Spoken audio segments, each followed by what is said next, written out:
Le mystère du manoir de Blackstone. L'automne s'était installé sur Londres, recouvrant les rues d'un voile de brume qui semblait pénétrer jusque dans les plus sombres recoins de la capitale. C'est dans cet environnement énigmatique que Sherlock Holmes, l'esprit le plus brillant de notre époque, était plongé dans ses réflexions habituelles, lorsqu'une lettre épistolaire l'interrompit dans sa méditation. La missive était d'une écriture soignée, mais l'encre avait été mouillée par les larmes de la personne qui l'avait rédigée. Une certaine Mrs. Margaret Thornhill sollicitait l'aide de Holmes.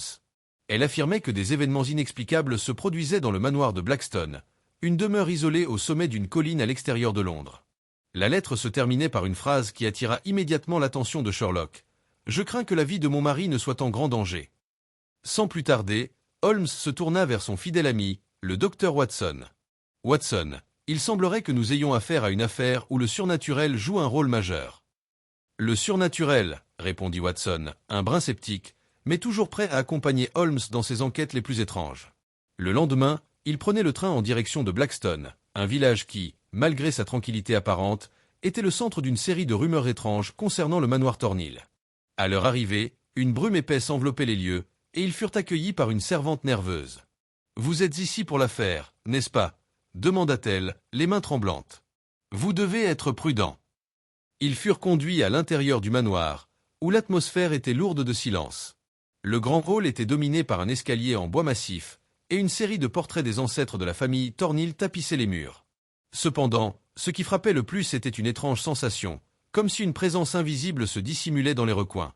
Margaret Thornhill, une femme élégante aux traits tirés, les attendait dans le salon.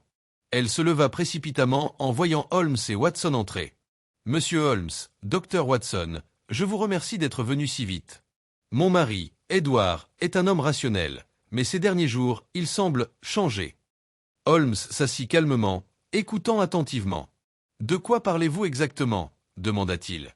Margaret, les yeux remplis de peur, expliqua que depuis plusieurs nuits, son mari entendait des bruits étranges venant du grenier. Parfois, il s'y rendait, mais il n'y trouvait rien, sauf une poussière épaisse et des objets déplacés.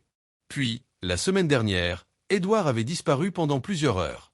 Lorsqu'il était revenu, il était comme un homme brisé, parlant de voix qu'il avait entendues dans le vent, de silhouettes furtives qui se glissaient derrière les fenêtres.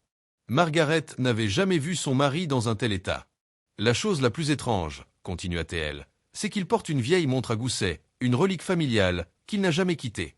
Et depuis ces événements, il semble plus obsédé par elle que jamais. » Holmes se leva brusquement. « Cela me paraît étrange, » murmura-t-il plus pour lui-même que pour les autres. « Une montre ancienne, un comportement irrationnel. Cela nécessite une investigation plus approfondie. » Le lendemain matin, Holmes et Watson se rendirent au grenier, où Edward Thornhill avait entendu les bruits. La porte grinça en s'ouvrant, révélant une pièce poussiéreuse, emplie de vieilles malles et de toiles d'araignée. Un petit bureau en bois, recouvert de papier, trônait dans un coin. Mais ce qui attira immédiatement l'attention de Sherlock fut une étrange série de symboles gravés sur le sol, presque invisibles sous la poussière. « Watson, ces symboles, » dit Holmes, en se penchant pour les observer. « Ce n'est pas la première fois que je les vois. » Le docteur Watson s'approcha. « Que représentent-ils » Holmes se redressa, une lueur de compréhension dans les yeux. Ces symboles sont une ancienne forme de communication, utilisée par une secte disparue. Ils sont censés évoquer l'esprit des ancêtres, les relier à la terre, et apparemment, à la montre que porte Edward. En examinant la montre à gousset d'Edward plus en détail, Holmes remarqua un petit mécanisme caché dans le boîtier. Un petit compartiment secret dissimulait une vieille lettre, écrite de manière tremblée, dans une encre qui avait légèrement passé avec le temps.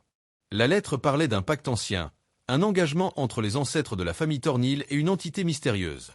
Le pacte garantissait la richesse et la prospérité, mais en échange, la famille devait offrir des sacrifices réguliers. En revenant au manoir, Holmes confronta Edward Thornhill. Le pauvre homme, les yeux pleins de terreur, confia qu'il avait découvert la vérité après avoir examiné les archives familiales. Il avait trouvé le pacte, et il se rendait compte qu'il était le dernier à devoir honorer cet engagement. L'esprit de l'ancêtre déchu, selon lui, hantait la maison, cherchant à reprendre ce qui lui revenait. Holmes, avec la précision qui le caractérisait, expliqua que la véritable cause des événements n'était pas surnaturelle, mais plutôt psychologique. Le jeune Édouard avait, sous l'influence de la peur, interprété des bruits banals et des coïncidences comme des signes d'un esprit vengeur.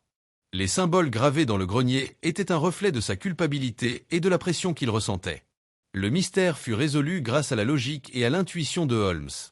Il suggéra que la famille Thornhill abandonne toute mention de pacte et brise définitivement les liens avec le passé.